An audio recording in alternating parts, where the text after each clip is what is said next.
En ce temps-là, de nouveau, les Juifs prirent des pierres pour lapider Jésus. Celui-ci reprit la parole. « J'ai multiplié sous vos yeux les œuvres bonnes qui viennent du Père. Pour laquelle de ces œuvres voulez-vous me lapider ?» Et lui répondirent, « Ce n'est pas pour une œuvre bonne que nous voulons te lapider, mais c'est pour un blasphème. Tu n'es qu'un homme, et tu te fais Dieu. » Jésus leur répliqua, « N'est-il pas écrit dans votre loi, j'ai dit, vous êtes des dieux ?» Elle les appelle donc des dieux.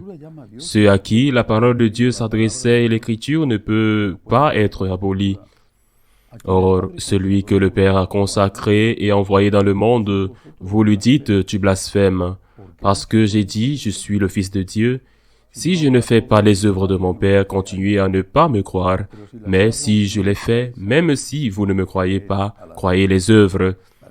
Ainsi, vous reconnaîtrez, et de plus en plus que le Père est en moi, et moi dans le Père.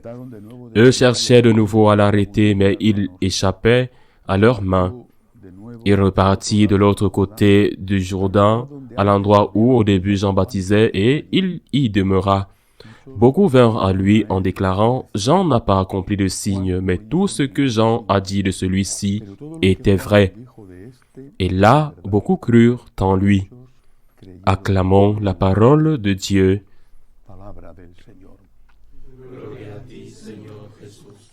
En ce vendredi de la Passion, en ce vendredi de la 5e semaine de Carême, avec le dimanche des Rameaux et la semaine sainte déjà devant nous, la lecture de l'évangile de Jean, qui est une continuation de celle que nous avons lue les jours précédents, montre à nouveau une autre polémique entre Jésus et ses persécuteurs habituels, les Juifs. Et le Seigneur parle de ses œuvres comme sa garantie. Il parle bien sûr, et il le savait très bien, de ses miracles. Il parle aussi de tant de merveilles qui se sont produites, non seulement par des miracles, mais par des conversions, des transformations de cœur, de personnes qui étaient loin et qui ont retrouvé une vie digne. Et maintenant vient la question, et nous? Quelles sont les œuvres qu'il a accomplies en nous? Je ne comprends pas ceux qui n'ont pas la foi en Dieu. Je ne les comprends pas.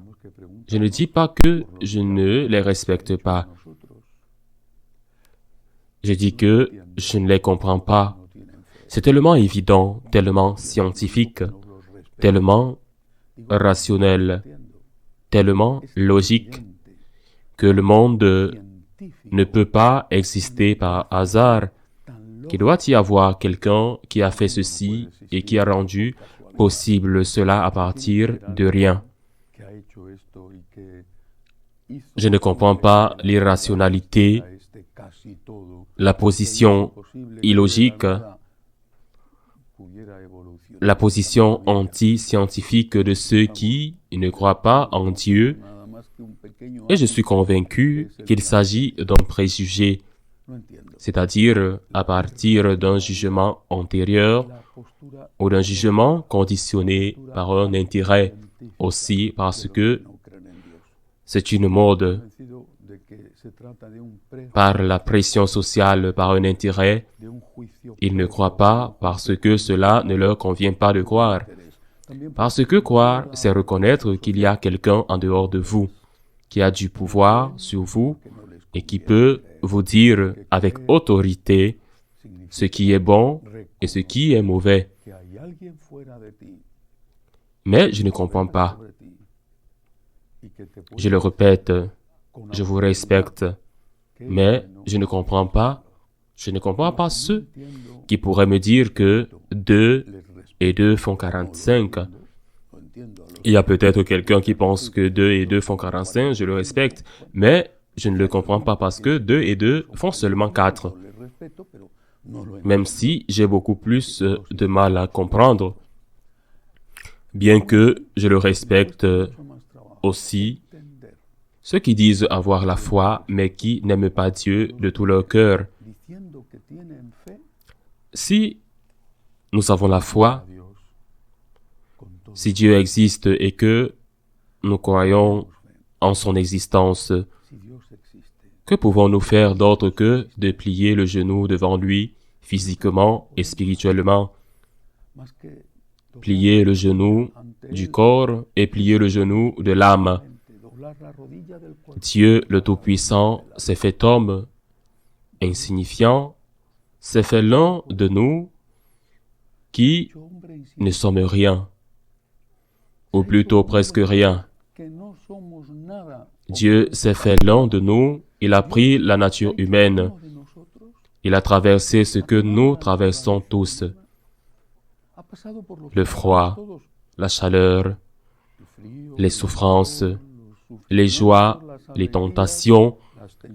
Il nous a ressemblé en tout, excepté le péché, dit saint Paul. Ce Dieu fait homme, comment ne mériterait-il pas notre amour? Et c'est pourquoi Jésus parle des œuvres. Si vous ne me croyez pas, dit-il, croyez les œuvres. Quelles œuvres? Quelles œuvres? Quelles œuvres? Sa mort est son œuvre, sa résurrection est son œuvre. La résurrection est le grand miracle, et sa mort est le passage obligé de ce miracle. Croyez en ses œuvres. Croyez en ses œuvres. Voyez le crucifié, voyez le ressuscité, voyez et croyez en ses œuvres. Il y a ensuite les œuvres particulières que chacun de nous a accomplies et que chacun de nous devrait connaître et même se rappeler. Si nous n'avions pas une vie mauvaise et si nous n'avons pas aussi une si mauvaise mémoire pour le bien et une si excellente mémoire pour le mal, les œuvres personnelles, celles que nous avons reçues, nous ne connaissons pas le tour ou le jour où nous avons été conçus naturellement et peut-être qu'une partie de notre enfance a déjà été oubliée. Mais il y a tant de personnes qui nous ont aidés, que notre vie n'est pas parfaite, que nos parents n'étaient pas parfaits, que le monde dans lequel nous vivons n'est pas parfait, que notre santé, notre économie n'est pas parfaite. Et tout ce qui va bien, c'est pour ces œuvres que nous devons remercier Dieu et lui dire, par tes œuvres, Seigneur, dont la plus grande est ta mort sur la croix, par tes œuvres, Seigneur, je crois en toi. Je crois, Seigneur, je crois en ta divinité. Je crois en ton amour infini, je crois en ta miséricorde. Seigneur, par tes œuvres, je crois. Tu as dit, quand je serai élevé de terre, j'attirerai tous les hommes à moi. Et c'est vrai, tu avais raison. Quand je te vois crucifié, élevé en haut, je suis attiré par toi. Et en ce vendredi de la Passion, je le proclame. Seigneur, par tes œuvres, par ta mort et ta résurrection, Seigneur, je crois en toi.